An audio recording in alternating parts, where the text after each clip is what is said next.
Hi everyone.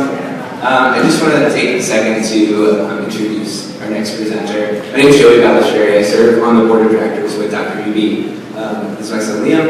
I just want to quickly say how thankful we are to have Dr. UB presenting today, but not only presenting, but serving on the board as well of AMCSI. Everyone in this room, I'm sure, can attest to the incredible person that Dr. UB is, not only in the operating room at Shriners Philadelphia, but outside. I would be remiss to not thank his wife and two kids. They do a lot of sacrificing to ensure that Dr. UB is able to come here to Philadelphia, or come here to Ohio, but also spend time with each of our families in Philadelphia. So without further ado, thank you. Good luck.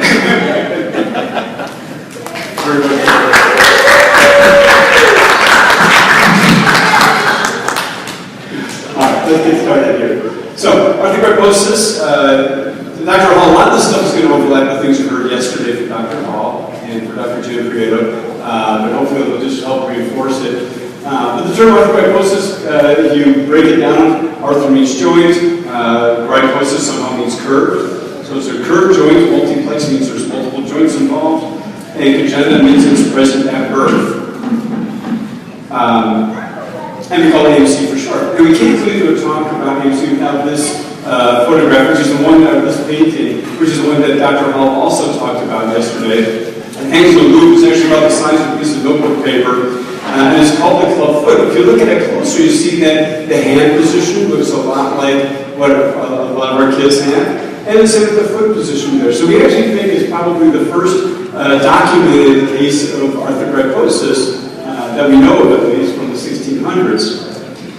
Now we go back and we take a look at the literature. First person who actually described it was in the 1800s, Dr. Otto here. And if you think that these days kids are labeled, look what he called us. It was a stillborn kiddo with multiple contractions and facial deformities, and he called it human monster with inwardly curved extremities. So we've come a long way since that time. These are our kids. And one of the things that's always most important about them is that they look the worst when they're born, and then they keep on looking better over time. And that's a very important thing, because when we have families who are given the hard truth talk right after they had a baby, that can be very tough. And oftentimes, I'm left wondering, what did that doctor tell the family? What does that doctor know about children with arthritis? Because very often they're told they won't walk, they won't go to school, they won't do this, they won't do that. How do you know that? Because how do you know this baby here is going to walk and be that big there? Or this one here will be up and walking, or that one there will be up and walking? I mean, there's no way that they can tell that. So, just a quick illustrative case. Sophie's actually at the meeting today, but this is, at the top, this is what Sophie looked like when we first met her. At the bottom is how much her hips moved when we first met her, so she really could get them straight enough for walking, so we did an operation on those to get them settled out, so she at least now sit well. And then we looked at her knees, so this is as far as her knees bend and straighten, so we straightened those out with an external face. There are all these things that we talked about as we go along. And this was Sophie standing up in her Easter dress. And this is her walking. Whoops, there we go. This is her soon after she first started walking with her big braces.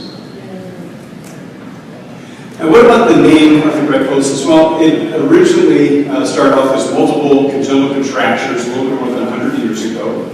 And then Rosencrantz called it, came up with the actual term arthrogryposis. And then subsequently the multiplex congenital part got thrown in. And then Sheldon talked about amyoplasia. He was the first one to say, boy, a lot of these kids look very characteristic. About a third of them do, and so we're going to call this something special. We'll call it amyoplasia.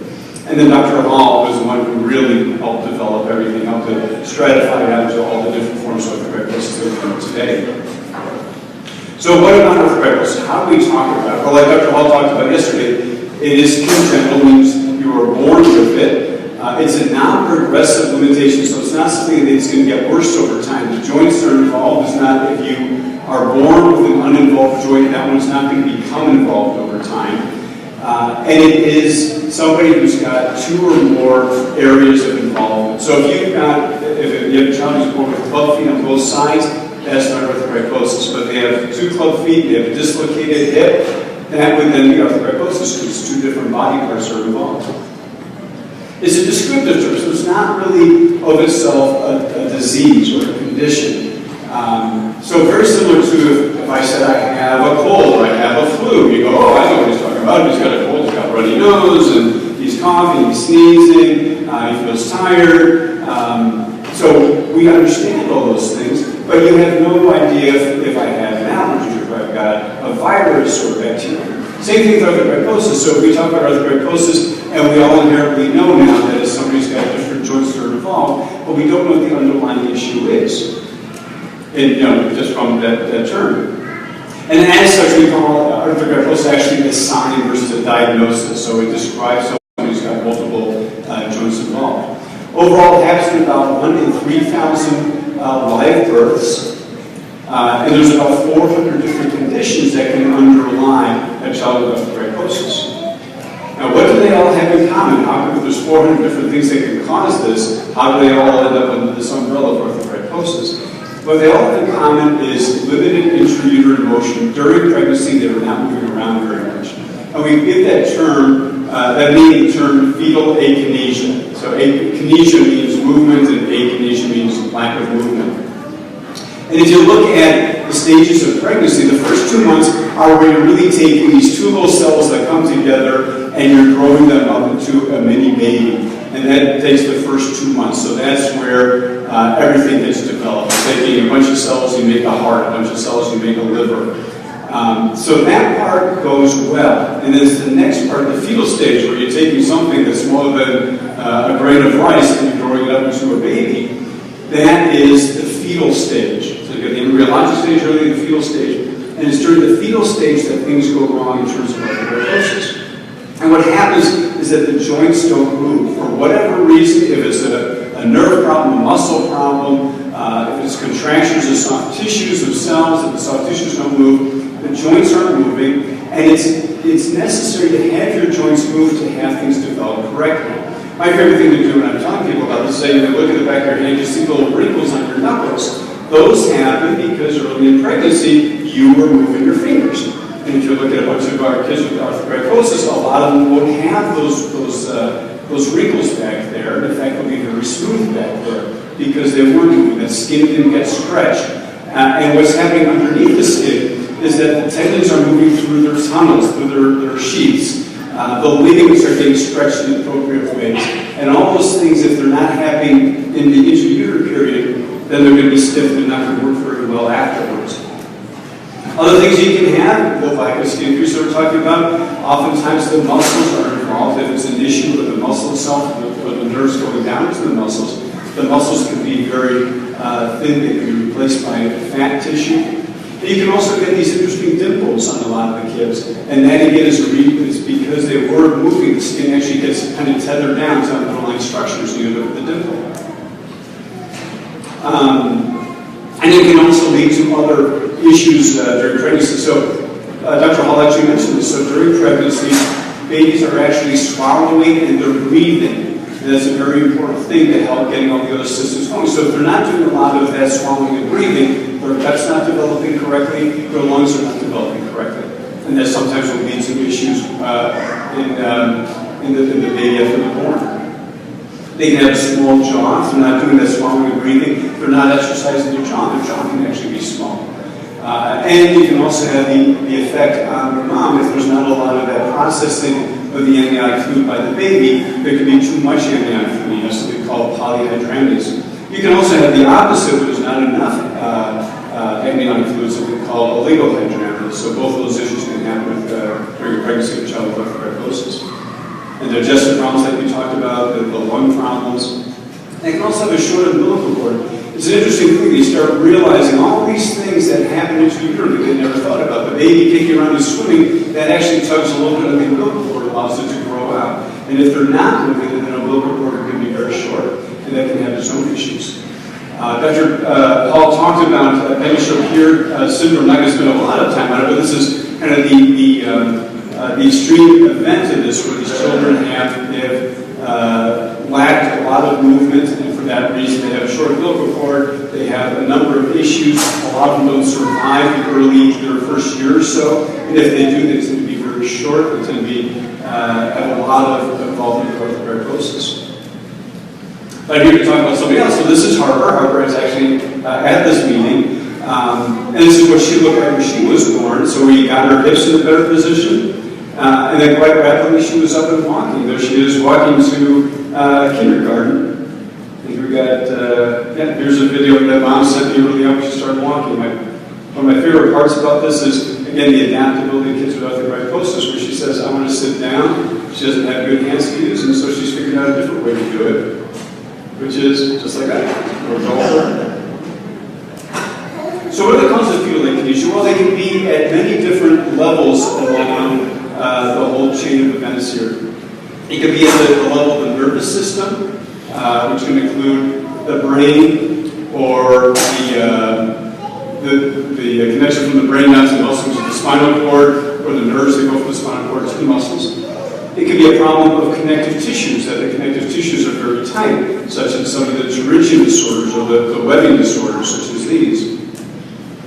Or it could be muscle abnormalities, that the muscles themselves have an abnormality, and therefore the muscles aren't working. The signal from the brain gets onto the muscle, but the muscle isn't able to react to it. And that's one of these types of things is something called the distal arthrogryposis. We're going to talk about all these things. And it can be related to the pregnancy environment, the maternal conditions. And I'm just going to talk about this. It was very nice that Dr. Hall also mentioned this in terms of one of the reasons for wanting to get a diagnosis is to help alleviate some of the maternal guilt. So I remember early on when I got into arthrogryposis, there were a lot of mothers who would tell you that they felt very guilty about what had happened, that they had a child with arthrogryposis, and they figured it had to be something they did. And actually, there's very few things that moms can be responsible for in terms of the child with arthrogryposis. So it's relatively uncommon that it has anything to do with the maternal environment. One of the things that people always worry about is the lack of intrauterine space, that maybe the uterus didn't get big enough. And there are certainly some uterine abnormalities that can cause something along the lines of arthrogryposis. So on your left, you'll see a normal uterus. On the right is what's called a bicornate uterus, so it's a uterus that doesn't have a lot of room to it. Now, the important thing with these types of issues is that it takes a while before the developing fetus gets locked in for space. And then actually a fair amount of growth before anything happens. Same with, say, twin pregnancies. You got another kiddo in the uterus with you, you have a lot of room to move. But again, it takes a while before the fetuses are big enough that they get in each other's way. And those tend to be the lesser contractions. When you see kiddos that have that form of arthrogryposis, they're actually the milder ones, the ones that stretch out quicker. Fibroids can cause issues like that, twins, multiple births that we talked about. The oligohydramnios, that if there are reasons for having a lack of amniotic fluid, that maybe there's less room in the uterus, again, for the baby to develop. Kind of like, again, Dr. Hall was showing some pictures yesterday of the rats that they pulled out the amniotic fluid on, and they caused these issues. But again, it's a relatively rare issue. Other maternal things that we worry about, infections can be a problem. So rubella and rubeola, so these are very important reasons for making sure that all prospective moms are up to date on their vaccinations. The Zika virus was a big concern for a while there. And probably because the Zika virus affects the brains of the developing baby. And because of that, they're not kicking around very much and they end up with the arthrogryposis. Moms who have multiple sclerosis and myasthenia gravis do have a risk for having children with arthrogryposis. Diabetes, I guess you can, but we don't see that much. It's more of the multiple sclerosis or myasthenia. And apparently hypothermia also, if mom gets too hot during pregnancy, you can have some issues. There's a number of drugs and medications that we have to be worried about that can cause it. And then vascular issues. And this is probably one of the more important ones, is if there's a lack of blood supply to the baby. And we'll talk about this a bit more in a little bit, but it can be due to placental issues. If the placenta is not working well, if the placenta is starting to strip off the uterus, those can cause issues with the baby getting enough blood. Or more commonly, twin pregnancies, where they're identical twins, especially those that share a placenta, where one baby is getting more of the blood than the other one. And the one who's getting shortchanged on it is the one that can develop arthrogryposis. So we do find a disproportionate amount of identical twins where one's got arthrogryposis and one doesn't. So when we talk about arthrogryposis, there are different ways to classify. Dr. Hall likes doing it this way, saying, okay, there's those that have basically limb involvement, and that's amyoplasia, and distal arthrogryposis, distal again, hands and feet primarily.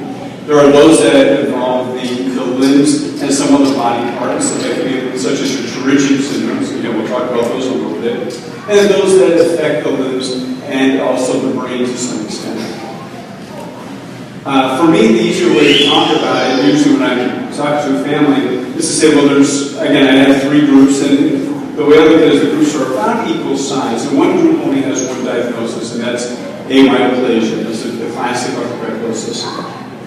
The second group is all the kids with distal arthrogryposis. And when I started in my work with arthrogryposis, there were only 10 known conditions. Now there's thought to be about 19 of them. And they include things such as Shelby Syndrome and Shelby Syndrome. And then the group 3 is the everything else. And here we have the Shelby Syndrome. We have the lethal conditions, the ones where babies don't survive. That's their first year if they even survive pregnancy. And those that have central nervous system involvement, brain involvement, or spinal cord involvement. But let's start off by talking about amyoplasia.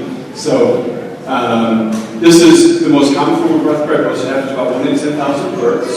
It is 1/3 of all kids with arthrogryposis. It's not inherited, it's sporadic. And again, it's not entirely clear what happens. But we'll talk about that in a little bit.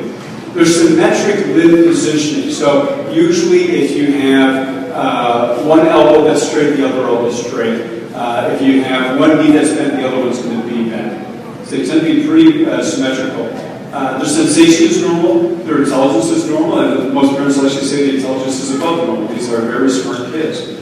They tend to decrease muscle mass overall, and their muscle is oftentimes replaced by fat tissue. So if I'm operating on these kiddos, and they get down to where, say, when the quadriceps muscles will be, you'll see something that, with the term we use for muscle, is striated. It has these little bands that go through it. And here you'll have striated tissue, but it's not pink, it's actually yellow. It's been replaced by fat. They have the dimples that we talked about before. And very often we'll also get this barbershop pole wrapping. And sometimes this gets confused, like on the picture on your right there, it'll get confused for something called amniotic band syndrome. Amniotic bands is thought that babies actually get wrapped up in the protective layer that goes around when they're being put together, and they wrap it around their fingers and their toes, and they can lose some of that. But this is the umbilical cord getting wrapped around, usually the legs, sometimes the arms. And in fact, here's an MRI that got sent to me a little while ago, and you can see, let's see what I got. Oh, my laser works here. You can see that here's the umbilical cord coming down. It's actually wrapped around the legs there. And what is clear to me is, does this happen because they have arthrogryposis and not kicking a whole lot, so the umbilical cord gets stuck around there, and as they grow, they kind of grow into the umbilical cord? Or is it the opposite, that the umbilical cord got wrapped around, and as they grew, they actually constricted some of the blood coming out of the umbilical cord, and that's what causes arthrogryposis? And I think that's still one of the many unanswered questions about arthrogryposis. Now, the upper extremities, the shoulders tend to be turned in, the elbows are straight, and the wrists are usually bent up. And we call this is oftentimes known as the waiter tip position. In the legs, we have the hips tend to be bent, they're out to the side, and they're oftentimes with the knees turned outwards. And about a third of them, up to a third of them, can be dislocated hips. The knees can either be straight or bent, more oftentimes bent than straight. And the most common foot deformity they have is a club foot. And they have different patterns of involvement. So you can have both the arms and legs involved in somebody, and it's more than half. You see there's these big ranges here, percentages. There's different papers, different institutions found different ranges. But you see the most common form is that both the arms and legs are involved. The second most common form is that the legs are involved, but the arms are actually pretty good. And the most uncommon form, about 1 in 10, 1 in 20, is just where the arms are involved and the legs are relatively normal. About a third of them will get scoliosis, and sometimes they are actually born with scoliosis. reflects the position they were in intrauterally, so they'll come out with a curve, and that curve will sometimes go down to the pelvis, so we'll have what's called obliquity of the pelvis, or one side of the pelvis is high. The trunk tends to be normal, though, so their chest and their abdomen tend to be normal, although some of these kids are holders what's called gastroschisis, and if anybody went to the GI lecture yesterday, he mentioned that also. Gastroschisis is where the front of your body wall didn't come together, and you're actually born with your intestines outside the body. It's actually something that looks pretty scary, but it's very easy to take care of. But if you have a baby who's born with gastroschisis, they tend to have even more significant digestive issues over time.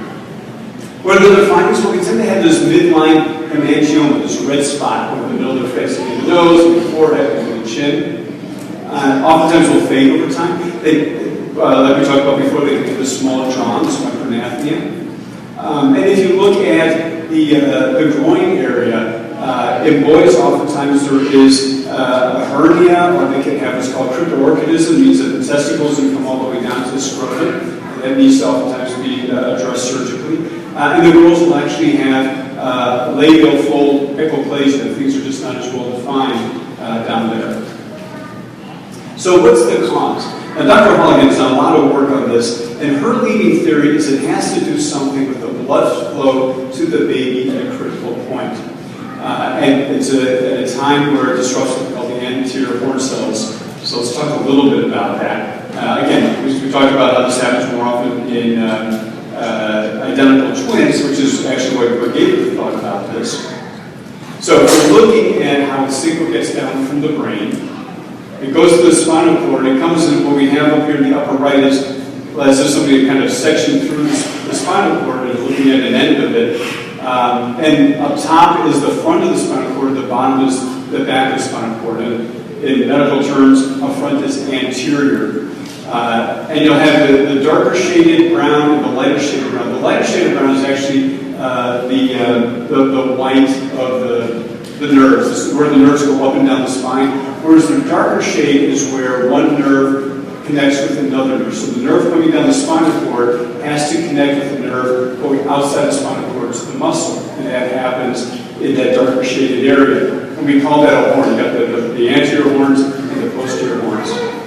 Actually, I can do it this way. So this is the anterior horns, the horns in front, and here are the posterior horns. And this is where one nerve will connect with another nerve. And so you get the nerve coming down. This is the end of the nerve in the spinal cord. And this is the beginning of the nerve going out to the muscle. And this right here is the cell body of the muscle. That's kind of the power plant of the muscle. And that's known as the anterior horn cell. So if there is a problem with the blood flow early on in pregnancy, right when this anterior horn cell is being put together, it may not be put together. It may not work at all. And that's the thought of why amyoplasia happens. If there's a particular point in pregnancy between the 8th to the 11th week of pregnancy where there can be a disruption of blood supply to the baby, and that causes this problem with the formation of the anterior horn cells. So why do the kids look differently from each other? Why don't all kids with amyoplasia look the same? And part of it has to do with timing. Remember, we said it's between the 8th and 11th week is when we have to worry. It's that period of time things are kind of sensitive. And movement begins at about 8 weeks of pregnancy. And it begins from the head downwards, and it begins more on the right side than on the left side. So if something happens very early on, it's only going to, and it's a pinpoint thing, it happens and it goes away, then maybe when the jaw is involved in some way. If it happens at 9 weeks, then maybe just the upper extremities are involved. At 10 weeks, it can be both the upper and the lower extremities, and 11 weeks, it can be the lower extremities. If it is an ongoing problem with blood flow to the baby that happens early on, you can see how all these different things are affected pretty much the same. So that's amyoplasia. Let's talk a little bit now about distal arthrogryposis. And these are the arthrogryposes that affect primarily the hands and the feet. And this is it's an outdated chart. Nobody's come up with a more updated chart of all the 19 different things that people have found. But it includes what's called the distal arthrogryposis, where again, just the hands and the feet are involved, and nothing else. You have Shelby Syndrome, where you have some facial findings. Sheldon-Hall syndrome. Actually, they used to think that Friedman-Sheldon and Sheldon-Hall were the same thing, so they realized that they're a little bit different. There's also something called Beal syndrome, and there's a much different one. Let's go through and talk about some of these. So the classic form of distal arthrogryposis, you have this very characteristic appearance of the hands. The fingers are kind of overlapping. The thumbs are usually kind of in the palm. And they can have either club feet or something we haven't talked about yet is something called a congenital vertical talus. And in my way of thinking, a club foot is the foot curled in this way. The congenital vertical talus is the exact opposite. The foot's actually spun always to the outside. And then Friedman-Sheldon syndrome, which looks a lot like the classic arthrogryposis, except you also now have some facial findings here. So they tend to have kind of this puckering of the middle of the face all the way down to the mouth itself. And this is why this is oftentimes known as whistling faces syndrome, because they almost look like they're trying to whistle. Sheldon-Hall looks a lot like Friedman-Sheldon, although you see the face isn't quite as involved here. They have a bigger mouth, but again, they still have the same hand deformities and foot deformities. The difference is that Friedman-Sheldon has a greater percentage of scoliosis than Sheldon-Hall does. Beal syndrome is just a different form of distal arthrogryposis. Though these kids are interesting. They tend to be, these kids tend to be tall and thin, and they have long, slender arms and legs. And they look a lot like something called Marfan syndrome. Marfan syndrome is what we thought Abraham Lincoln had. He's a tall guy with long arms and long legs. What's different, though, is if you look at their ears, they have a kind of stubble, kind of crumpled look to their ears. And they also have contractions of their fingers. So for all the world, they look like somebody's Marfan syndrome. So you take a good look at their ears and their hands.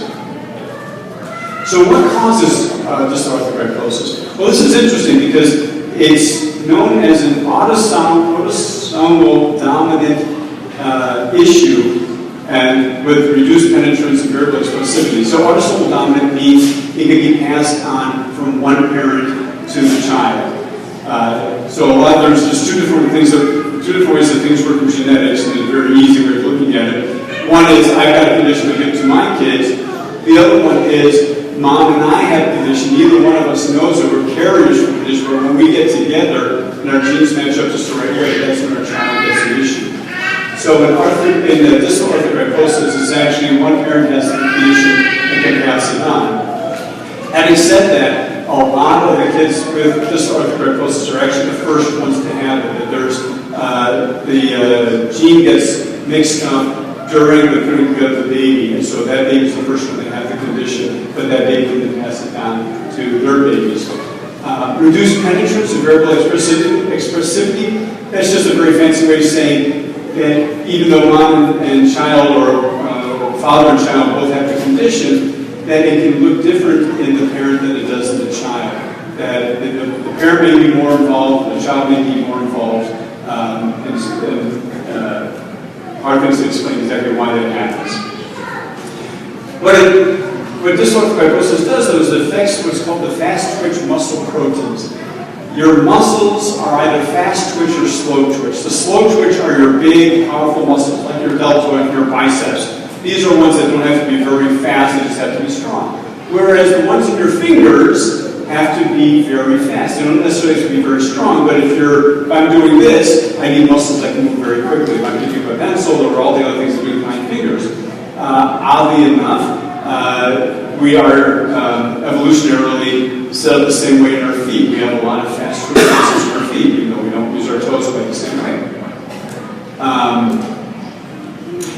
And there's the other interesting thing is that when you're getting put together as a fetus or as an embryo, there are fast twitch muscles that are only working for part of pregnancy, and then they get switched out by the ones that you're going to be using for the rest of your life. So oftentimes the ones that you're looking at in someone who's born look like they're completely normal because they've already been replaced. But so real quick a little bit about muscle, just so you can walk out so you know something new. When you're looking at a muscle, the way a muscle works is you have these bands that kind of creep past each other. Here we go. Bands that kind of creep past each other. And here on the bottom is the myosin band, the one in green. And what the myosin band does is it kind of does this. It kind of inchworms past. Now, what's amazing, just think about how fast that is happening. If I just do this, I've done that, a few thousand times just by doing this motion right here.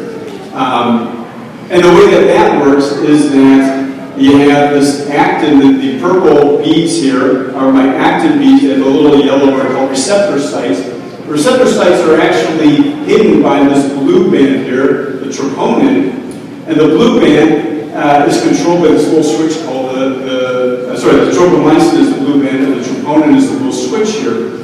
And so if I want to move my muscle, my brain goes to a nerve, the nerve at the very end releases a little bit of calcium that comes down, it bangs into the troponin, which causes the troponin to change its shape. That then causes the tropomyosin here to change its shape, that uncovers these little yellow beads, and that allows the myosin to bang into the tropomyosin, and then the myosin moves. That's what goes into you moving your muscles. And again, it's just amazing to think of how much this happens at such a fast rate. So what's the problem? The problem is that all those little parts that I just told you about, each one of those can have an abnormality. And in the beginning, we thought, we have one abnormality that goes to one condition. Here, this is Shelby Syndrome. We have these two different things, the troponin. And that used to be a very nice, simple way of looking at it. The problem is that simple never happens. And now what we're actually finding is that you have different genes that go to, one gene can go into like 3 different diagnoses, or one diagnosis can be caused by various combinations of genes. So this is still a part that people are trying to figure out. It's not as easy as just looking at the gene and saying, you've got this condition. And then I told you there was a third category, and that's the everything else. And that's a partial list of the everything else. And there's a lot of things in here. It's hard to go through them all, but one of the important ones, I think, are the pterygium syndromes. So pterygium, if you look at that word, it looks very much like pterodactyl. And what they have in common is winging or webbing.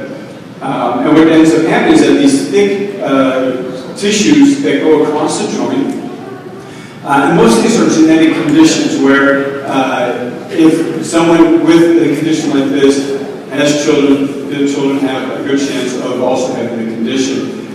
Sometimes some people can be carriers without knowing that they have the conditions. We have a few families that are like that. But what you have here is that you have this webbing across the joint. You can see it over here, and here also in the groin, you've got the webbing over there.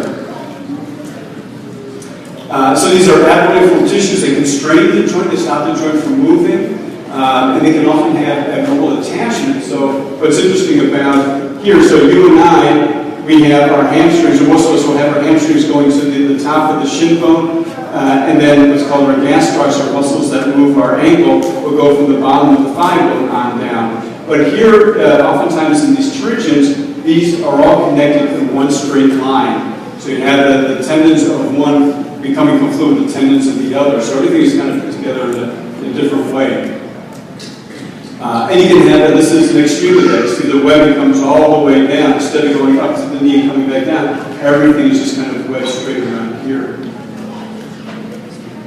And one of the most common forms of pterygium syndrome is something called Escobar syndrome. And in Escobar, what happens is that the nerve that comes down to the muscle, it cannot make a good connection with the muscle itself because there's a little transmitter, a little chemical that has to go from the nerve to the muscle to get the muscle to react, but the muscle doesn't have enough receptor, doesn't have a way to sense that that chemical is out there, so it's kind of deaf to that chemical, and that's the underlying problem with Escobar syndrome. So let's talk a little bit about treatment. Treatment is a team approach in arthrogryposis, and it takes everything. It takes the parents, it takes the geneticists, it takes the orthopedics, the physical and occupational therapy, the brace maker, and we all have to work together on it. And it can be physical therapy, very important from the very start. We want to get these kids moving as soon as they're born. It can be a combination of splinting and bracing, serial casting, where you're trying to slowly correct a deformity by applying a cast every week or so to stretch things out. Surgeries on the tissue, the soft tissues, the tendons, the ligaments, or surgery on the bones themselves. And the major goal for me as an orthopedist, for lower extremities, is to get kids walking. But as this little cartoon here says, walking is not necessarily the key to success. There oftentimes are kiddos who are just going to do better in a wheelchair, and at a certain point in time, we always have to take the conclusion that we're trying to go in the direction that maybe it's not going to work as well for the child. Now, important things to know. In general, the children with arthritis are quite intelligent and they understand what's going on around them. They are sensitive to pain, so it's that we can't just do these treatments that can be oftentimes painful without thinking about what we're doing to the kiddos. And also, we're starting off with abnormal joints. We can't make a joint normal. We can try to improve what the joint does or improve its positioning, but we're not going to take a joint that was not developed normal and make it normal. And there's a variable spectrum of how arthritis presents. So oftentimes we want to get it as good of a diagnosis ahead of time to kind of be able to predict how it's going to happen. But it's not always easy to get a diagnosis. And it sometimes can take multiple genetic tests, it can take MRIs and things like that to kind of get to a diagnosis. Also, the children very oftentimes learn to compensate with what they're born with. And that can work in two ways. Sometimes they learn to compensate, and we don't want to upset that. But we also want to get stuck in that trap of saying, oh, they've learned how to compensate, they draw with two hands together, and we should just leave them like that. No, sometimes you should say, well, if they learn how to compensate with how they're put together, we put their hand in a better position, then they may be able to figure out how to compensate this new way, and just use one hand to draw. So it's those tricky things you have to kind of think through. There's no single best answer. In fact, I'm going to give you here are my opinions, which can change with experience and learning. And I have to say, one of the things that I live by is this one by Will Rogers, that good judgment comes from experience, and a lot of that comes from bad judgment. And also, the treatments need to be individualized. They're not cookbook. So the way I tend to look at the kiddos is I'll start with treating the feet about as soon as I get to meet them, so oftentimes the newborn period, or sometimes even years afterwards. I want to get to the hips sometimes somewhere between a year to a year and a half, although many things that we can do to the hips, we can wait a fair amount longer on. And then we try to get the knees, if the knees are bent, we try to get them straight by start at about 4 years of age or so. So start talking about the feet. So the feet come in two varieties. We have the clubfoot variety and the congenital vertical talus. Now, if we look at club feet that happen all by themselves, we call it idiopathic club feet. Those are not associated with arthrogryposis. Those happen at more frequent than arthrogryposis itself. Those happen about 1 in 1,000 kiddos are born with a regular club foot. And the traditional treatment used to be that we would cast these for a period of time, someplace between 3 and 12 months of age. You go to the operating room, we take the whole foot apart like you see here, make all the bones free from each other, lengthen all the tendons, and then put it all back together and get the foot in a nice position that we'd all be very pleased with in the operating room. The problem was that all of that work would make the foot very stiff, everything was scarred down, and things would not stay perfect forever, that about 1 to 4 feet would have a relapse. And then oftentimes what people would then do is go and do more surgery on them, and that surgery tended to be more and more ablative, taking out pieces of bone. Now, if we turn to our orthogrypotic feet, we say, okay, what do we want out of this foot? We want a foot that we can brace. We want a foot that is essentially flat to the ground, so it's a good stable platform for the child to walk on. We want to do this with the least amount of surgery, and we want to do this with the least chance of recurrence. And that's been the goals for decades now. But this is a table or an algorithm from about 20 years ago. And here's what we said, okay, we got our amyloplastic club foot, we'll cast them, and then we'll do our big surgery here, cast some more, put them in a nice splint, and if we're lucky, we end up here in the good result category. Unfortunately, what happened a lot of times, 73% of the times, so 3/4 of the times, is you'd end up with a recurrent deformity that you would then do some casting, but usually have to come down here and then do these different things. Talectomy means taking out the whole ankle bone. Decancelization means kind of scooping out the middle of the bone so the bone would collapse down. Or trying to do more soft tissue release, but usually it'd be more of these bony procedures. And you notice that a lot of these would end up as a poor result down here. So luckily, when I started treating arthrogryposis, was about the time that this gentleman down here, Dr. Ponsetti, finally got his due. People started to recognize what he was doing with club feet in terms of casting them. And actually back then, Dr. Bosse said, well, you know, it's only good for kids with the idiopathic club feet. But a number of us started saying, well, let's see what we can do with the kids with arthrogryposis. So what's the technique here? You cast on a weekly basis, and then usually with your left foot is a foot that's in a pretty good position, except it's still kind of pushing down the ground. You need to release the Achilles tendon, bring the foot up, and then it's a matter of bracing them.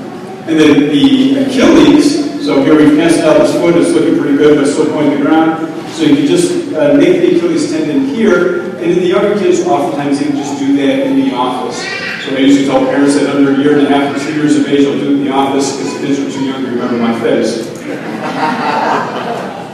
But what we started doing is saying, well, in the tough feet, let's start off by making the Achilles tendon first, and then cast them up and see how that works. And that actually worked pretty well. It gave us kind of confidence. Now, I rarely do that now, only for the really severe feet. In most cases, I'll start off by casting them and saying the Achilles tendon for last. But it gave us the confidence for saying that we can treat these kiddos. So you can have a foot like this, which is a pretty stiff foot, and start off by injecting a little bit of numbing medicine right there behind the ankle, and then here we are making the Achilles tendon. And you see that right from the start, just by making the Achilles tendon, we already have a fair amount of a correction on the foot, and we make some of the deformity go away. And here's our first cast, so you can see how much different that is from where the foot started. But in having that algorithm there, that way of treating these feet, we can say we can take feet that look like these and turn into feet that look like those. And the question became, what do you do afterwards? Well, the typical thing that we do for braces, for club feet in the idiopathic kiddos, is we use these, they're called foot abduction braces. It's a bar with a couple of shoes on there that turn the feet out. And this is the standard thing you use for idiopathic club feet, which works very well. The problem is that in orthogrypotics, we get very rapid relapses in most cases, because most of these kiddos don't kick their feet like idiopathic kids do. And the other issue is that if you have a kiddo who's got hip and knee contractures, it's very tough to fit these braces on them. So for my way of looking at it for the past 15, 18 years, is that instead we should go to this kind of a brace. So we have something during the daytime that holds them in a good position that they can be up and walking on. And at nighttime we have these side straps to pull the foot up to try to stretch it out. Now this is by no means perfect. We don't know what perfect looks like yet. But this is at least the way that I've been able to slow down the relapses. And a quick word about that is most of the kids with arthrogryposis who have club feet will have relapses. And it's just a matter of having to kind of work through that, managing the relapses, until they get to an age, someplace about 8 or 10, where the feet kind of gel out. They hold their position. And then after that, we do quite well with them. And in fact, I've had a number of kids who come to me at a later age, that they're over 10 years of age, and we cast them once their feet hold a great position, like, ooh, if only we could just hold out for everybody else like this. That stops them from walking. So here's another kid here, just lay out the square feet look like when we first met her. We got her corrected out, and then we had her hips corrected out. That's what she looks like the bottom left after her hip surgery. And here she is up and standing and walking. Here's a young man that I met at 3 years of age. He'd been adopted from abroad. He'd already been walking. In fact, what you see here, this is where he was walking his feet. His feet were so turned over, he's essentially walking on the backs of his feet when we first met him. So what does the feet look like when you put the other from the front? So in his case, we did initial tenotomy, we made the Achilles tendon, we did 9 casts, and then 1 more tenotomy at the end. This was what it looked like when we were all done.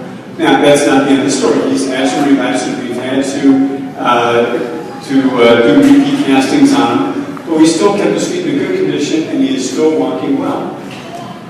Here's a young man. He was supposedly 10 when we met him. He's also adopted from China, but parents said he was probably actually 12. He had previous surgery on his feet. If you're able to see, there's a scar running right here where they've done previous surgery and had a very bad relapse. So with him, we did, oops, where's the say here? Oh. Okay, doesn't say. So we actually did a bunch of casts. They came all the way from Tennessee over to us in Philadelphia, and we could only get him out, it was once every other week or so. So it actually took several months of casting to get his feet straightened out. But then he was able to get up and walking, and after he got his knee straightened out, now he is a very avid walker with his crutches. And so it just shows you where, up until the age when we first met him, the thought was that he'd never be able to walk. He just didn't have what he needed. But all what he needed was to get his legs in a good alignment. So relapses happen often enough. Here's a kiddo, we correct them down, and down the boundary, starting to see that they're getting a relapse there. Very common to get a big callus over here, to get some marks on the front of their skin from the braces. But again, these are manageable. We just go back and recast them and keep them in control. Every now and then, we get frustrated and say, shoot, we shouldn't have to cast, wish we could solve this with surgery. But if we do, this is where you sometimes end up with. There's a child who got sent to me where I can't even tell you what bones they have left and which ones have been taken out. And everything here, all these bones here are fused together solid. So I now have a foot that the only way I can treat it is by actually making cuts to the bone to get the bone straightened out. And usually that means something called metronome fixator. Now there's a variant of the classic club foot that's a little bit different, but it's important to recognize it. So instead of having the foot pointing down and curling in like this, they point down, but they just have a very high arch. So if you look at the foot from the side, it has a very high arch, like you're seeing down here, this picture here. And we call this the equino cavus. Cavus means the high arch. And what we're trying to do with these feet, again, is to straighten them out, actually loosen up the back here. And it just takes a different way of casting them. And the reason why that's important to know is because before I recognize that, I use the usual casting technique, and you get the foot that's overcorrected. So instead of a regular club foot kind of like this, these feet would end up being way over here, and that causes its own issues. So once we realize that this is a different form of club foot, it takes different ways of positioning your hands to straighten them out, we can get the feet to straighten out better. So you can see, again, this is what we start off with. Over here is where we end up there. And there's a hand position that goes into that. But then we can take feet that look like this and get them up to there. This is, I mentioned before we did the Achilles tendon, but you see the foot is now, it's nice and flat along this border here. And there's after we completed treatment.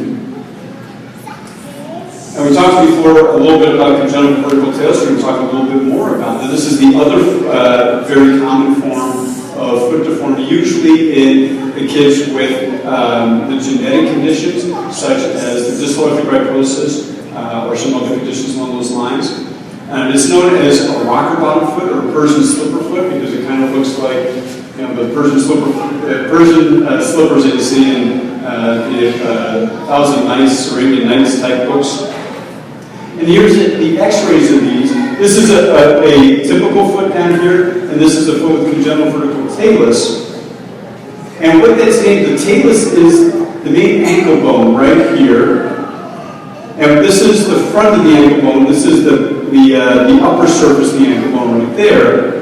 And outlined in red is something called the navicular. And what should happen is that this navicular should be sitting at the end of the bone here, that this talus should be in a different position. So if we look at our regular x-ray, here we see how these two are lining up correctly. So we have the talus and the navicular. In the congenital vertical talus, the talus is pointing down, the navicular is sitting on the back of its neck. So it's actually a dislocation across the middle of the foot.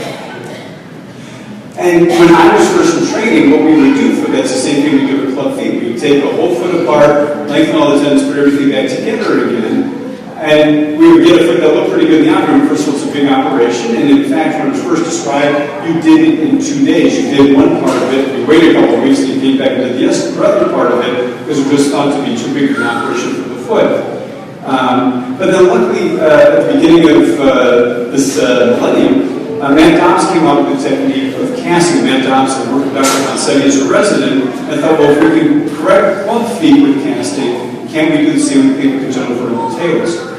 And so he actually came out with a way that we slowly cast the feet over, and then what you end up doing is just a very small operation on the side of the foot right here. Once you get the foot to look pretty good, you have to do a small operation just to get those two bones to line up again. We put a pin across it for about 6 weeks, and that works pretty well because the foot lined up nicely. And again, you have to brace it for a very long time oftentimes it's what they've done in Rome, where we keep the football position. What he's going to do, so there's a break built into it. So I'm getting motion on time. What we're going to do is I'm going to finish off this section, and then we'll have a few minutes break if anybody wants to ask any questions, and then we'll get back to this fun stuff in a little bit. So here, a foot with congenital vertical talus. Again, you can see how it's shifted off to the side, and it's up a little bit. And this is what the foot looks like after we've done the surgery to straighten it down. So then, again, we work on the feet early on. We beat the kiddos. And in about a year to year and a half, that's when we start, that's the earliest we start working on the hips. And the hips come in two different presentations. They come as dislocated hips or they come as contracted hips. But usually regardless of the contracted or dislocated, they kind of have the same appearance where they're bent up, they're off to the side, and the knees are turned outwards. So the off to the side we call abduction. If it's only, sometimes we have hips that are only bent up. They're not so much the other contractures. And with those, we can sometimes do a very small procedure where we loosen up some of the very tight structures in the front. We can do this through a very small incision, just so we can do the cholestotomy. And we can use that to actually stretch the hip up. So this is a 5-hip procedure you can do. Now again, this is a minority of hips that we can do this with, but this allows us to stretch out the hip quickly, and it just allows physical therapy to maintain that motion. So here's a young lady, Rain.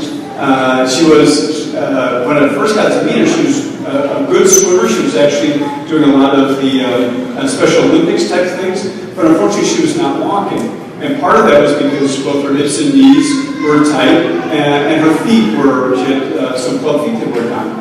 But it didn't take much before we could get her up walking. And again, so this is a kiddo that up until 8 years of age, the parents have been told the child would not be able to walk. But there's a lot of potential locked in many of these children. If we can figure out how to get to that, we can get them up walking.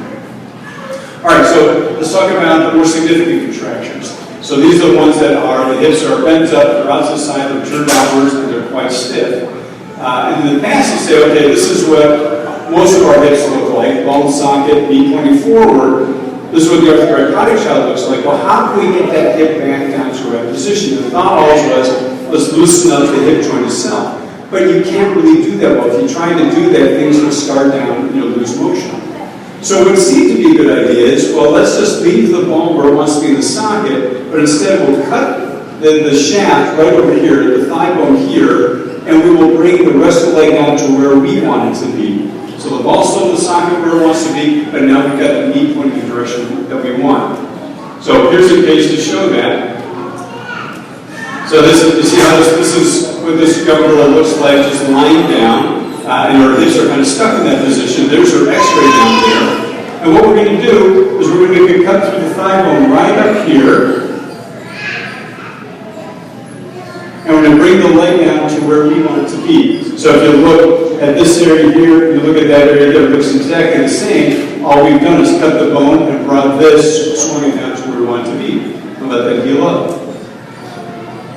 And this is where she looks like several years later. She's actually taken what I've done to her and started to reshape her hip so it actually starts looking more like a normal hip. And so this is her, remember what she looked like before. This is what she looks like laying down, and there she is up and walking. But what about the dislocated hip? Well, the traditional thinking was if you had one hip that was out, you could put that one back in to get symmetry, but if both hips were out, you should leave them out because if you try to put it back in, it makes things stiff.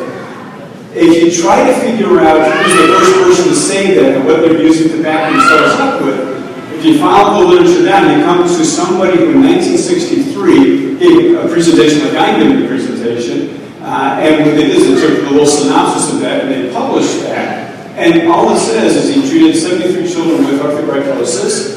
Doesn't present any data about what their hips look like, how stiff they were, but at the very bottom was this thing about one hip out, but if that hip two hips out, leave them out. Nothing else to back it up. Now what's been interesting is that over the past 20 years or so, there have been a number of papers saying, hey, you put the hips back in, and the kids do quite well. but we're having a problem getting traction with that. People are not, my colleagues, are not necessarily listening to it. They really have this idea of where you're making it stiff. Dr. Lynn Staley, who we talked about yesterday, who written headed up the project of writing up the text atlas and tuberculosis, he actually was one of the people who started bringing this back in and finally had a result with that. So there's different ways to bring the hips back in. You can do an incision kind of up at the top of the pelvis, up at the top of the hip joint here. I actually like going through the groin at the side over there because I can get right down to the hip and get it nicely set up. And one of the things you happen to hear about a lot is people look at an x-ray like this, they'll say to the parents, you know what, there are no hip sockets. You can't put the hip back in place because there's not a socket there. Well, after all the hips I've done, I've never found one that didn't have a hip socket. They tend to have a hip socket. It may not be a very good-looking hip socket, but oftentimes it gets better over time. Like you see, we took this kid over, hips back in, and over time, the sockets start getting better. We might need to do more surgery to get a better-looking socket a few years down the road, but we can get these hips in position. So the motor Lemley fixed up her feet there. Here's her hips dislocated. Here's her hips back in the joint. And then here are pictures that the parents have sent me along the way, showing how well she's doing. And actually, they send me now during the summer months. Oftentimes, they'll send me a postcard of where they went hiking together as a family. What about the knees? So the knees come in two varieties: the bent knee and the straight knee. The straight knee. The thing is, as little kids, these kids tend to have a better chance of walking because their knees are straight, they don't need as much bracing. The problem is as they get bigger, they don't sit as well. And so their legs are oftentimes in front of them, so cars and buses, airplanes get to be a difficulty. And that's usually we then try to figure out a way to get them to bend. Now I tell parents that there are two things in my mind that are still unanswered questions with tuberculosis. One of the kids whose hips don't bend up very well and diagnosing difficulties with sitting still can come up with a perfect solution for those. Well, mind you, haven't come up with a perfect solution for anything, but have come up with a great solution for those. And the other one is the kiddos whose knees don't bend very well. And this is still a thing I'm struggling with. There are colleagues of mine who will treat these knees very early on. And then there's people like me who wait until the kids are older. I tend to wait until they're older so that I'm sure that they're walking well by the time I do something. And when I address their knees, that they are old enough that they can participate in their own physical therapy. But I've got colleagues who will operate on them at a year or two of age to get the knees to bend better because they think that that makes them more functional. And my concern with that is that you then also make them weaker in their knees and they might need to be walking with longer braces for all their childhood. So it's still one of these unanswered questions that will hopefully kind of tease out over time. But you can sometimes have knees that look like these. So this is actually the front of the knee, and that's the back of the knee. So this is a knee that is so hyper straight that it doesn't bend at all. And this is certainly something that needs to be addressed earlier on, just so the child can do better. So we can do serial casting on it, try to stretch it by slowly bending it by one cast after the other. We can do Botox injections. Botox, everybody probably knows about people do Botox for their face to make their wrinkles go away, but Botox also works on kind of relaxing muscles so you can get more stretch out of them. And then you can do releases in the muscles to try to get things to stretch out and bracing. Now, one of the things that's very important is when we see a baby who's got straight knees and also has club feet, if somebody wants to start doing casting of the feet, that you need to know that the knees are not pointing forward. So here's a child who came to me after they've been casted closer to home, and what happened is they have club feet, they're getting casted, and somebody thought that this was the front of the knee. But actually, here's the front of the knee. So what you end up with is of trying to bend the knee is they actually got this huge knot knee that they loosened up everything on the inner side of the knee. And so you need to know that the knees are turned outwards and out of position as you're casting them. But how we get the knees to bend is actually make many small incisions along the side of the thigh and get underneath the thigh muscle, loosen that up, and then we make some cuts on the bottom of the thigh muscle in what's called the fascia, the thick tissue that's holding the muscle together, so the muscle can actually spread out a little bit, and that's how we get the knee to bend. And hopefully by doing it that way, we preserve the strength of the muscles so that they can still walk well without braces in the future. What about the knees that don't straighten? And these are tough ones. So it's very difficult to walk if your knees are very bent. Somebody said that you need to have knee contractions of less than 20 or 30 degrees in arthritis to be a functional walker. So you have somebody like this who's got nearly a 90-degree contracture. This person's going to have a very tough time walking. Although, mind you, a lot of them are able to figure out a way to do it when they're children if you give them good supportive braces. But we're trying to make them better walkers as adults. So, running a little short time, so move a little bit faster. So the lumbar contractures, those are less than 40 degrees. We'll use these things. We call these growth restraining plates. Essentially, what we're trying to do is slow down the growth plate here. So bones grow from their ends. There's a growth plate at the top of each shin bone. This one at the bottom of the thigh bone. We have this little plate in front of the thigh bone. So we're slowing down the growth plate in front, and the one in the back keeps on, the growth plate in the back keeps on growing. So if this is the thigh bone, here's the shin bone, here's that growth plate. We stop it growing in front, but let it keep growing in back, then this will happen over the course of several months, and we fake a straight knee that way. And then what we can do is take the plates out. So this is what we start off with. This is when the knee is straight, and you can see how the growth plate here, when we start, the growth plate is pretty horizontal, and here it's more oblique, like I'm showing here in these red lines here. And then what happens is you need to take these plates out so that they keep on growing. And the problem is when you take the plates out, the growth plate wants to go back to being in this horizontal position. So what we have to worry about, so we've done this, we've gone up like that, now we take the plates out, this wants to go, the thigh bone wants to go back to its regular position. So we need to keep bracing these kiddos, especially at nighttime with their knees completely straight, so that as that bone straightens itself, this happens, versus this coming back again. And that's always a tough thing to say. We've done all the surgeries we have to do, but now we have to do a lot of bracing for several years. Now, what do we do about the more severe contractions? Those that are more than 40 degrees. And 40 degrees is what that looks like there. Well, there's a couple different things you can do. One is called an osteotomy, where you cut the bone and acutely straighten it out. And then the other one is using external fixators to straighten the knee. The problem about acutely straightening the bone in a young child who's got a lot of growth to them is, again, that growth plate wants to get back to its regular position. So here's the kid that was sent to me. This is what they look like when they were born. Somebody at about a year of age tried to straighten out that bone by just cutting the bone and shifting things around.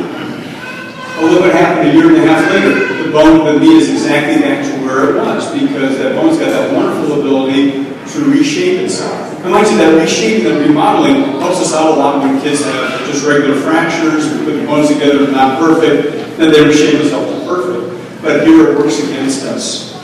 Now, it works, these osteotomies do work well in kids who are almost done growing. So what you do is you maybe cut through the bone, you just angle the bone straight up, and so you automatically get a straight leg, or in one shot get a straight leg. So here's a 13-year-old boy who had very bad contractions. He also had bad contractions at his feet. And he hadn't done a whole lot of walking. He actually came up, will this work for me?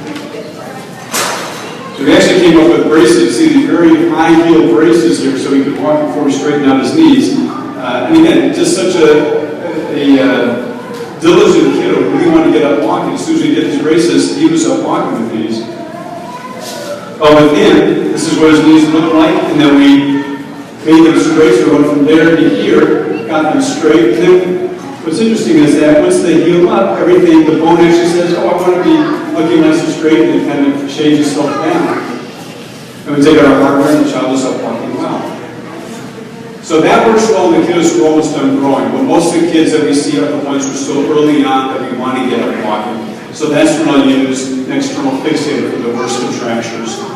What an external fixator is pins going through skin into bone, connected by something outside the skin. So here's a kid who's got a 90-degree contracture, and here you see we have these little red dots here where we put these pins into the bone. So we're actually grabbing the bone. We have these rings that go around the leg with hinges right at where the knee is.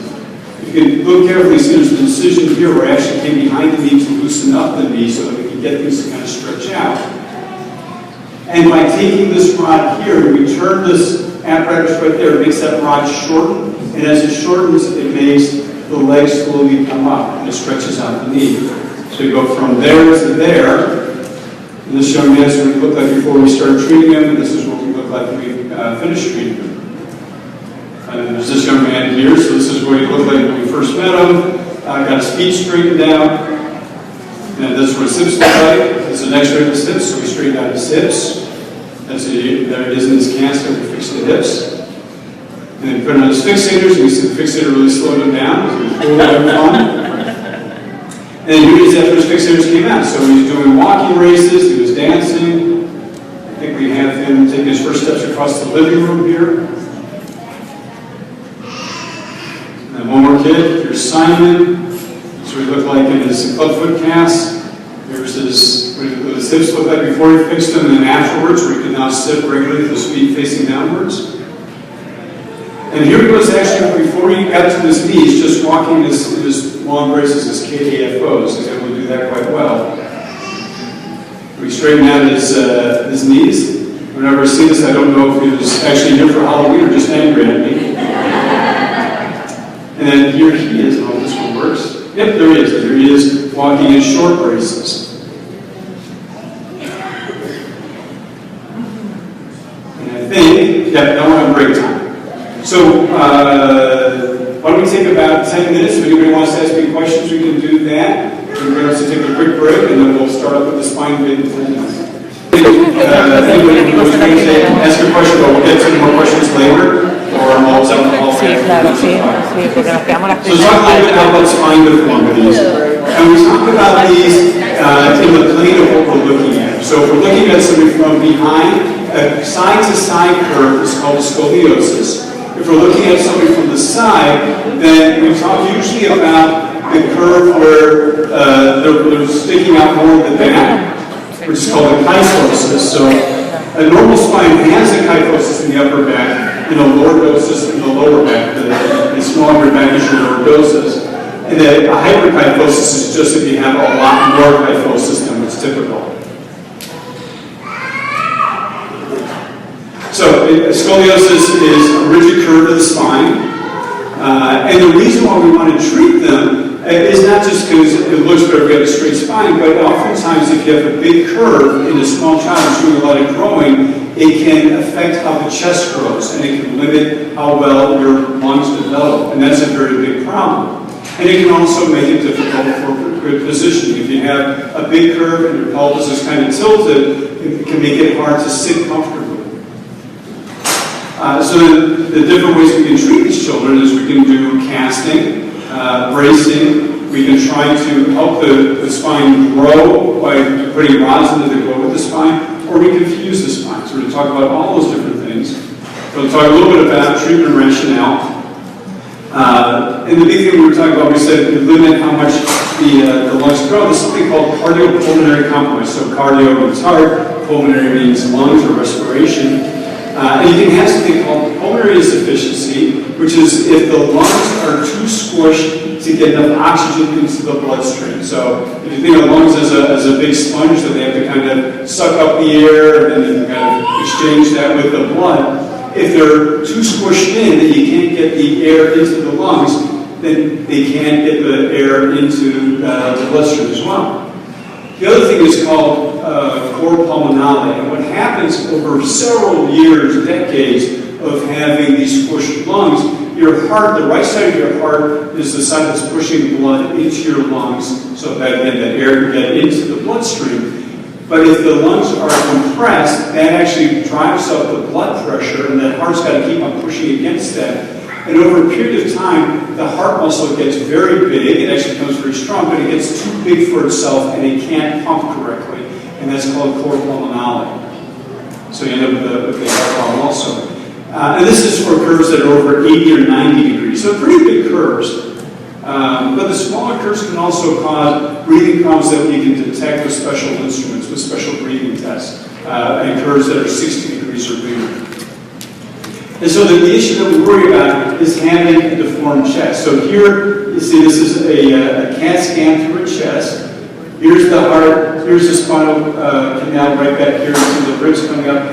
And these two areas here, this is where the lungs are, and they should be symmetrical. You notice that this area here is much smaller than that area there because of what the curve is doing to the chest. And you find these curves at any age. You find them as soon as the babies are born, like we talked about before, that oftentimes babies with certain kinds of arthrogryposis can actually have a curve that mirrors the position they were in their moms. They were kind of in a curved position, and that's the position that they hold.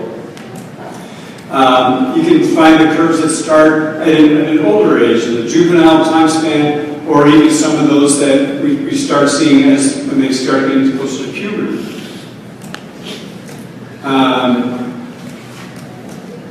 So sometimes the curves in the very young kiddos will get better by themselves.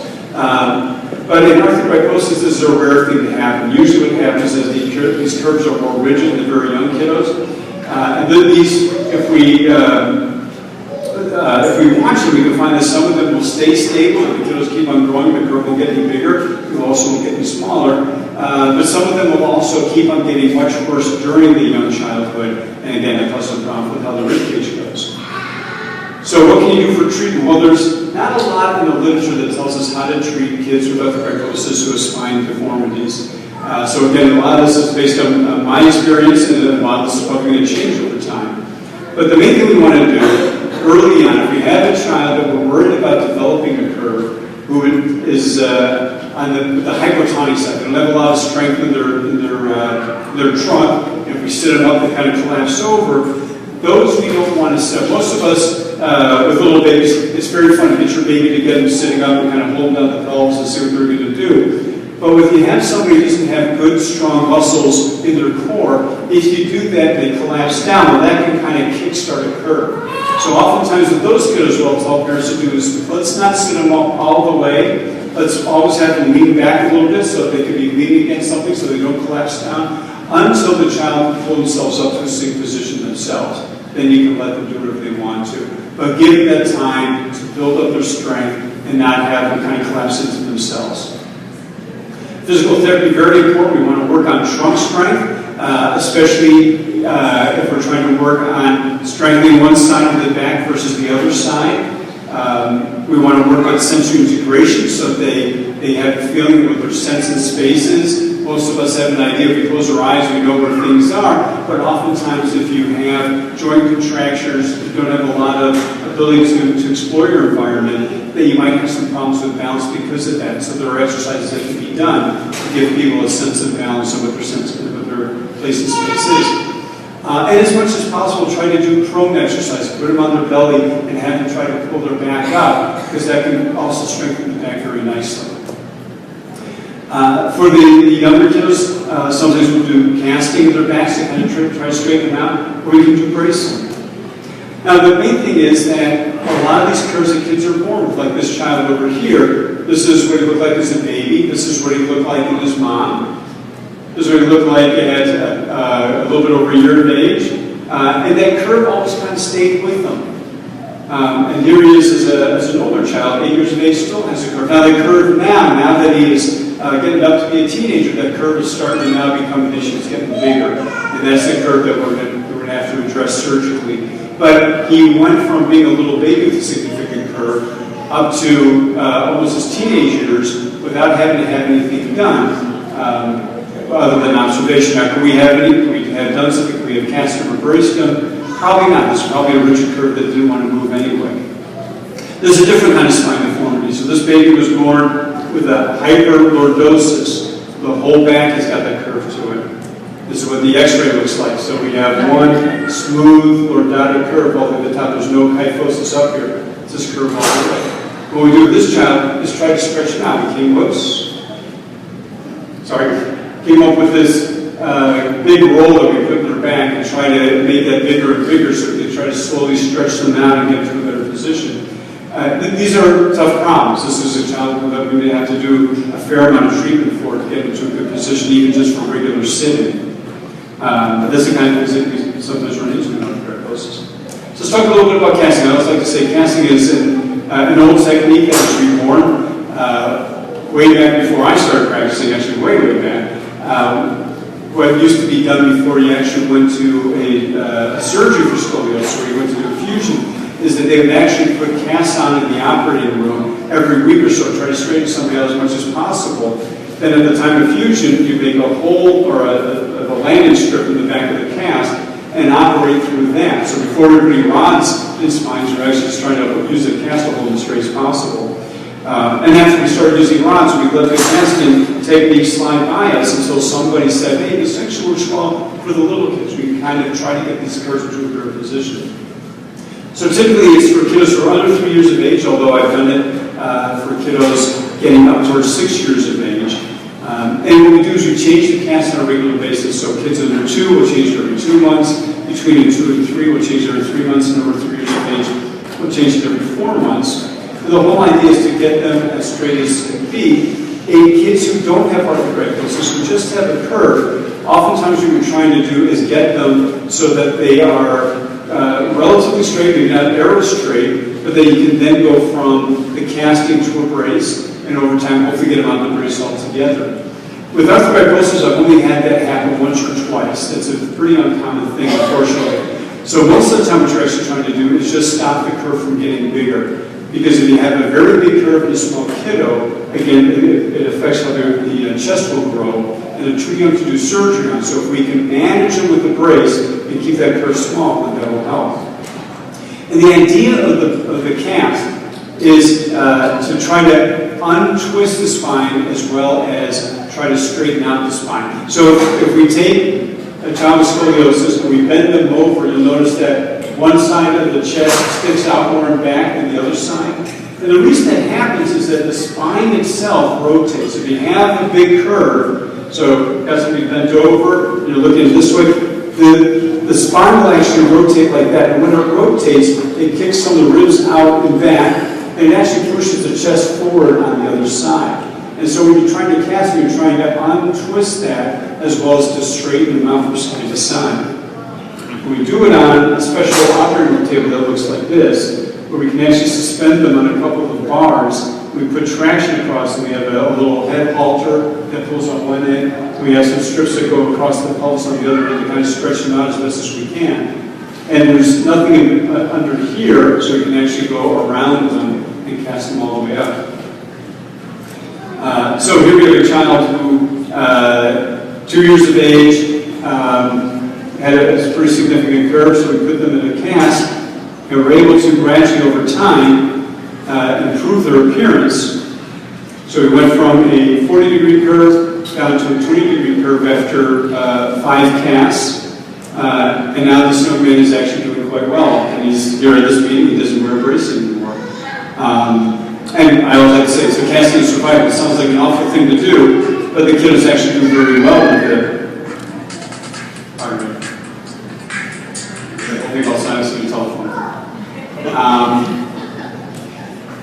So here's another child. So this young lady here, we started casting her when she was just a little bit over a year old. But the problem is that her curve kept on progressing. So we're able to get a couple of years out of her, but it got to the point where such a big curve that it started actually causing problems with her breathing, and then we had to go on and do something else for her. What about bracing? Now, bracing works well for curves in older kids that cast don't work well for. The difference between a brace and a cast is a cast can actually make a curve smaller, whereas a brace can only slow a curve down from getting bigger. So that's why if we had the option between a cast and a brace for a young child, I'd rather go with the cast to see if I can actually improve the curve. This is kind of how a brace would work. So we have this young lady here, you put her in a brace, and you see how you already kind of get her to sit up further. We're pushing on the curve from side to side. In a certain sense, it's almost like taking that tube of toothpaste and squeezing the middle to make it stand up straighter. So here's this young lady at 2.5 years of age. That's a 40-degree curve. We had her in a brace for a period of time. We could get it down to 30 degrees and get her some more growth. But over a year and a half, you see it's still progressing. It's going slower, but it is still progressing. And they're at about 3.5 years after we started, it's gone up by 15 degrees. And that's what we had to move on to doing something else for her.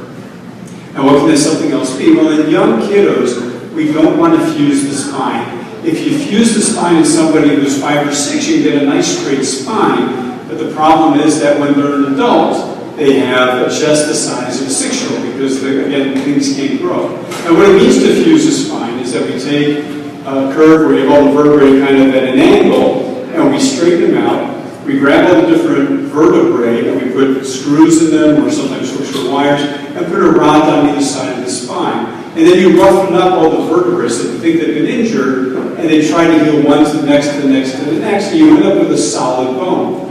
And that solid bone now can't bend.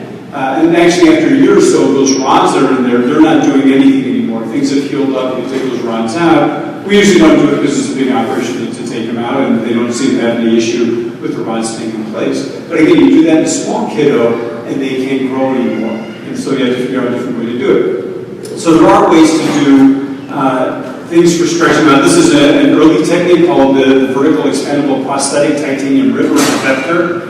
So you have a big curve, you put these in on one side, you grab some ribs at the top here, you grab this, you hook onto the spine at the bottom, and by distracting this apparatus out, every 6 months go back to the operating room, and you can distract it out, you can get you see with this clear space here is where it's been distracted out. So you can slowly stretch out the spine and keep up with growth and get the spine to grow a little bit straighter.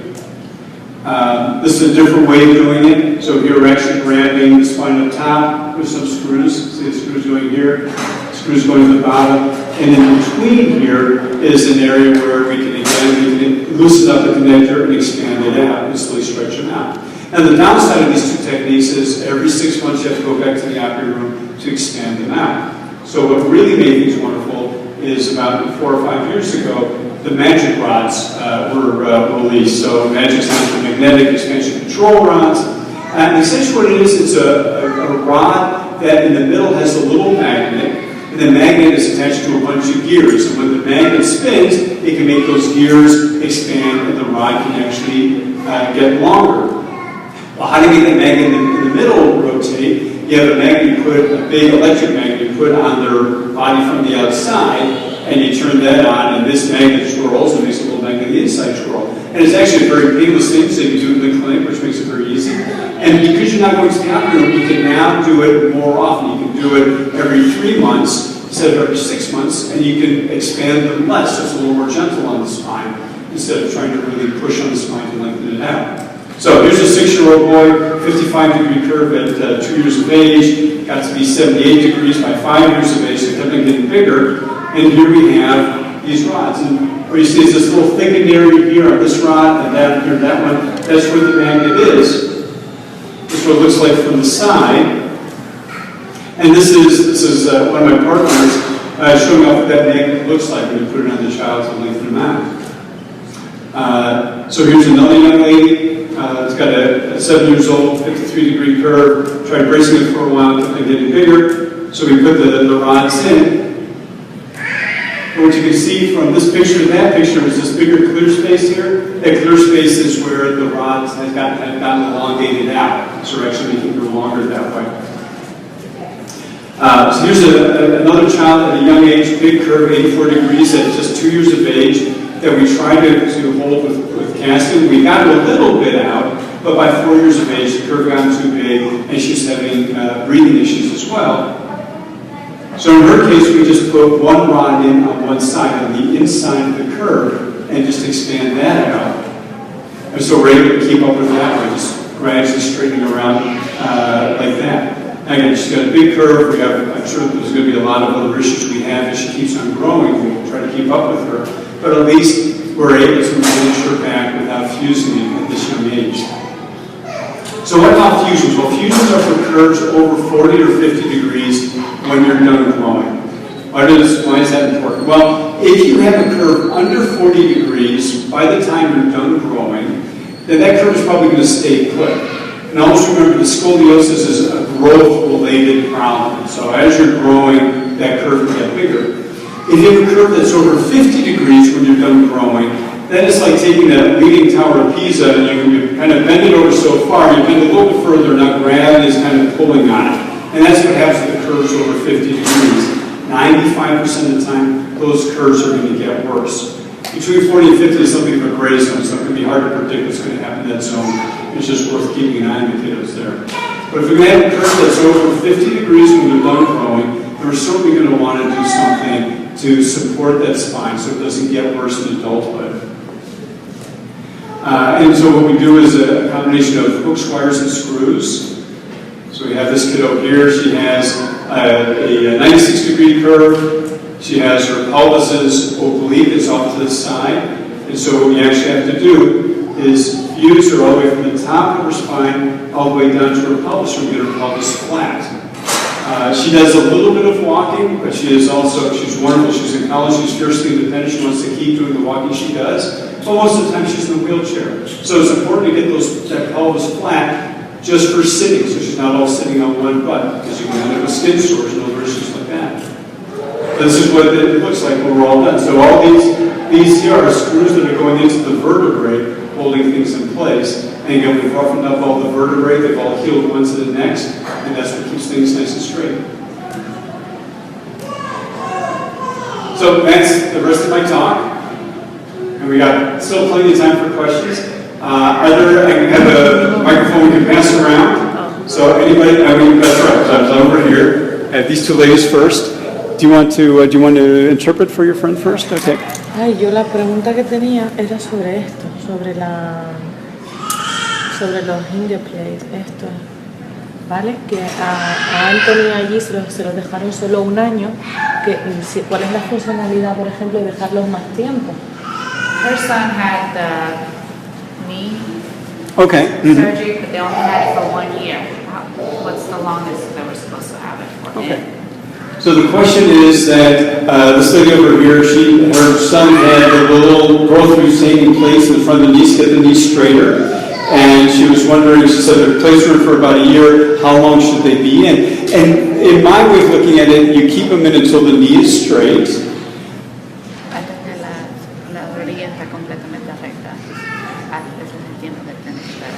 And then it's time to take out the plates. Now, sometimes what happens is that the plates are in there for more than a year, and the knee doesn't come all the way straight; it just kind of remains in the same position. Then it's a matter of taking the plates out, letting the knee recover, so he can do the same thing again in another 2 years or so.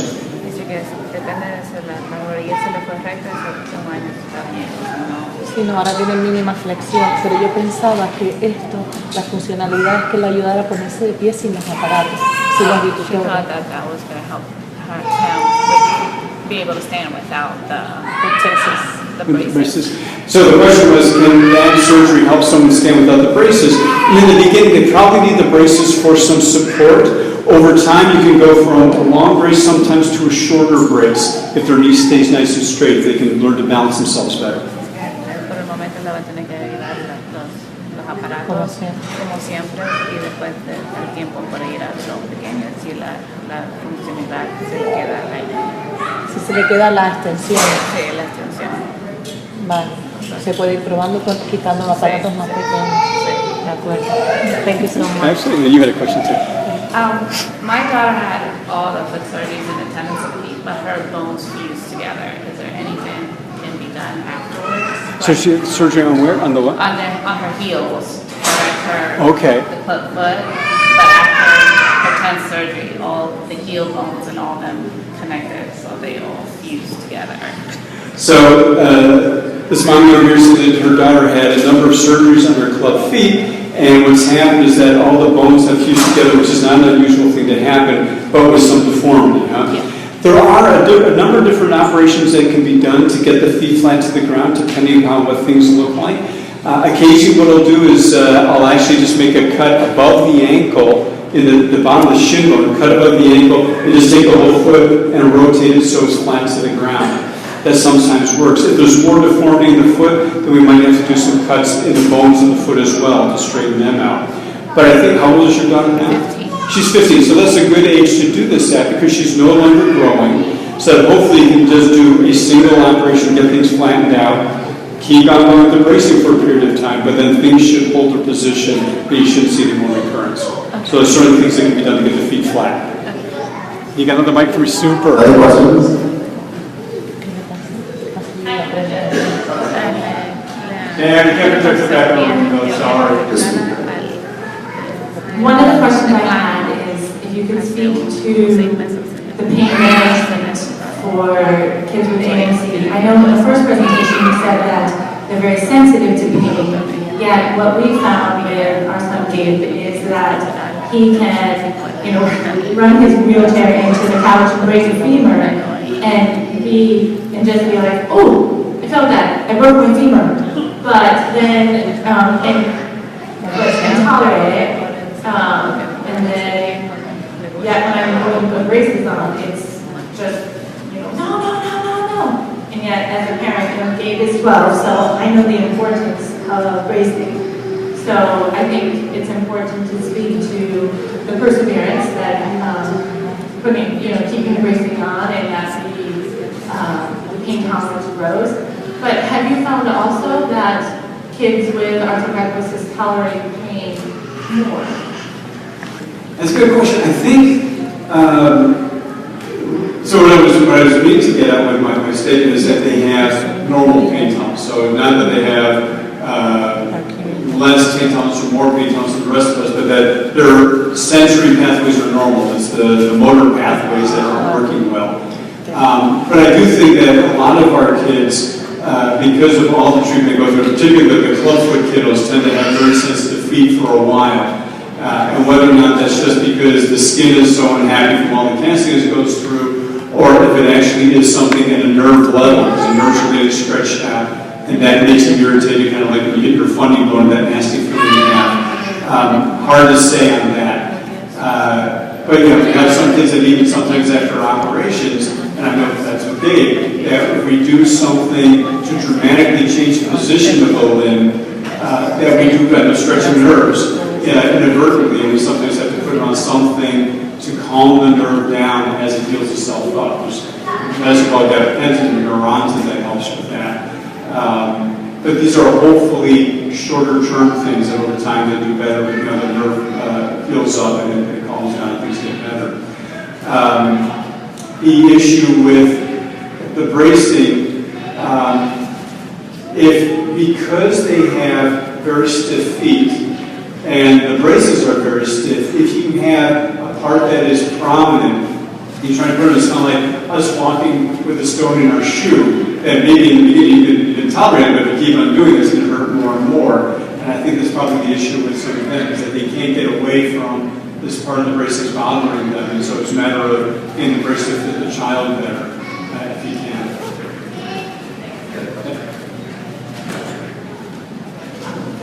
I believe I understood you to say that the kids with the hemiplegia have a 30% chance of developing scoliosis. Is that correct? I don't know if there's an actual number in terms of just the hemiplegia itself. When we looked at our numbers for all the kids with arthrogryposis, there was more than 900 of them, and we looked at how many had a diagnosis of scoliosis, it was about 30%. Now, that could be anything. That could be from, we took an X-ray, we saw a little something, but we're still going to check out that actually scoliosis, to somebody that we had to actually treat with a brace or surgery. So it's a pretty wide spectrum of who actually has a treatable scoliosis. So my question was, are there any therapies, exercises, anything that could help prevent the development of scoliosis? Always a hard question. That's a hard question for kids with arthrogryposis, as well as kids who don't have arthrogryposis, where there's scoliosis in the family. The best we can say is to keep it as active as possible. There are activities that you can work on that stress the balancing muscles. So, for example, we think horseback riding is a great thing to have the kids in. There's therapeutic horseback riding centers all across the U.S., and those work really well because the movement of the horse keeps them moving from side to side and strengthening up. But if the kiddo is walking, as much walking and running around as possible, and that's those kinds of things. But it's not like, well, you have to do this particular side bending exercise, and that's going to be curative. You're not going to have that.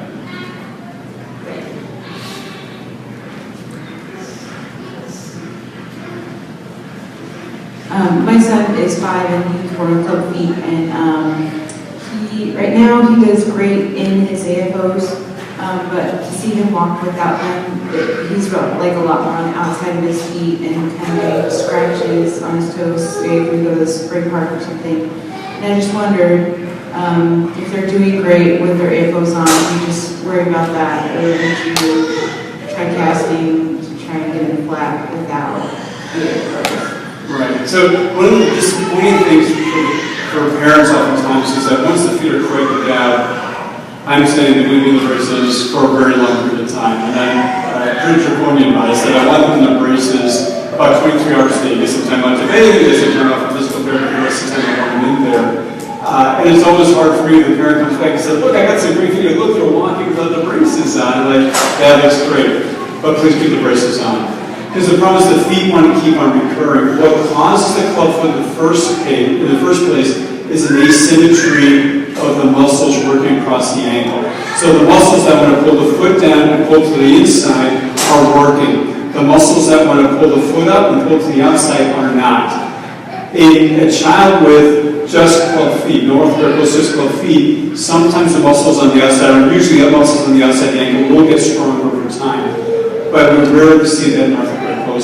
So if they move anything, they're moving the muscles that pull them back over. So that's why I keep them in braces pretty much all the time. Now, I hope that a lot of these kids, as they gel out, like we said, between 8 and 10, that we can then start working them out of their braces if they're otherwise strong enough. But we have to wait until you get to that point. So now your kids are keeping braces. Have you ever heard of like water animals? What braces, AFOs can take kids in the water. So around this time every year, the parents will say to me, what can we do about going into water? Now I have had some people who find brace makers who will make them a set for the water, or what I usually tell parents is, because we refresh braces about every year, say, hold on to your old braces so you can use those in the water. I don't care if they turn grungy and rusty, because you're going to get rid of them anyway. So you can do that. The other thing that I oftentimes will tell parents is like, okay, summertime, I live in the real world, I know that what I can't see is fine. So if you're going to go to the pool, you're going to go to the beach, you want to get in the water, fine. You let them go out there, you let them swim, but then as soon as they come out, dry them out, put them back in the braces. So unlike for other kids where you're letting them run around barefoot all day in and out of the pool, you just want to be a lot more directive about that. You want to keep them in the braces when they come out again. And that's just the tough part about it with orthopedic. The rules are a little different from them. There's another presentation here at 11 o'clock, so we'll have time for maybe 2 or 3 more questions. At what point do you put, okay, so this situation, our daughter, she goes in and out of casting, which we understand is a part of clubfoot regression, but it seems like every time she comes out of cast, within a month, we're seeing regression again. And so we're starting to wonder about bracing. Is our orthotist as effective as we would really like them to be?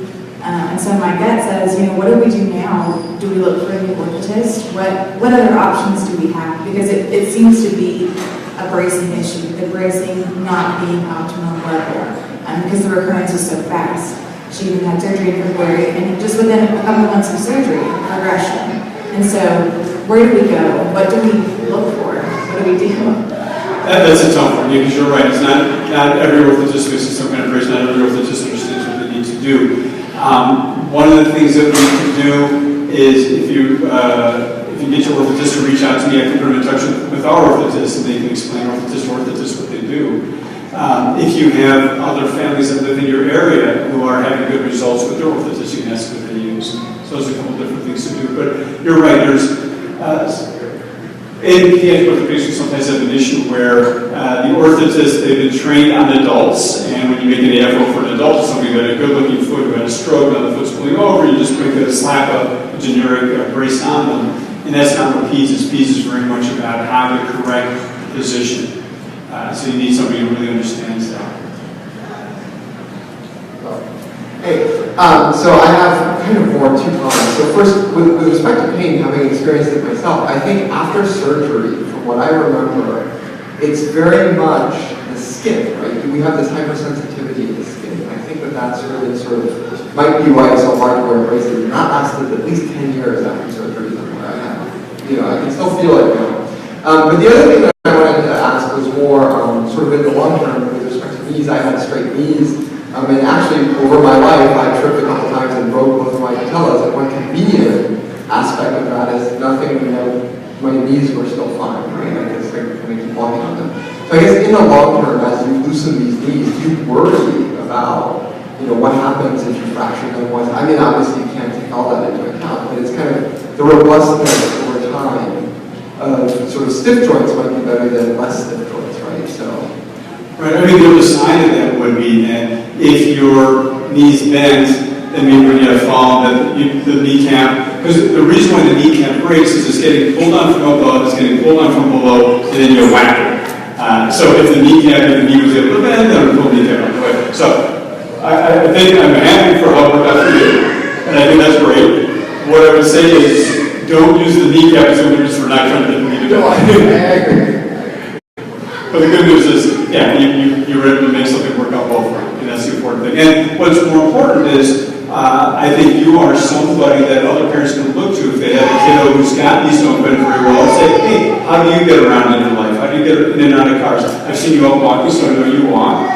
So how are you able to make things work? And that's, I think, one of the powerful things of this organization is that we have adults with osteoporosis that parents can look to and say, how does it work for you? And how may it work for my child? How can I direct her to get in that direction? Two quick questions. Okay.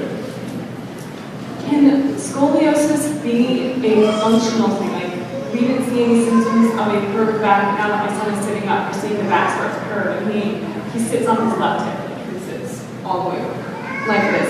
And we've wondered, is this something where we just need to talk to our PTs about how to get him to sit properly, or is this something that needs medical, surgical, or medical and doctor? And how old is your son? 3. Okay, so that might be somebody that you want to talk about doing something either with casting or bracing. If it's flexible and very flexible, then maybe a bracing is the right thing to do, and then hopefully he's going to build up strength in his sitting. If it's not very flexible, then it might be the right thing to do to try to do some casting to get that corrected so that he can sit more straight. But I wouldn't want to leave it just like that, because over time it's going to become more rigid and then it's going to be stuck in. I asked you yesterday about the brace, and that you brought up about orthotists that don't make proper braces. Maybe the organization could put together a list of orthotists that know how to make braces for arthropodic kids. It would be a huge help, I think, for all parents, because everyone goes through these braces, and they're not good, and they are good, and we put in tons of money into it. So, like, if we could put together a list of a few names, that would be great for us. That's a great suggestion. In fact, that reminds me, down the hall there is a poster board where it says, if you've got a physician that you like, please put their name in and drop it in the box. We can accumulate those names for a directory. And I think the same thing for orthotists would make a lot of sense. So thank you for bringing that up. All right, everybody, thank you very much. I really appreciate it. Thank you. If you have any other questions for me, I'm around the rest of the day.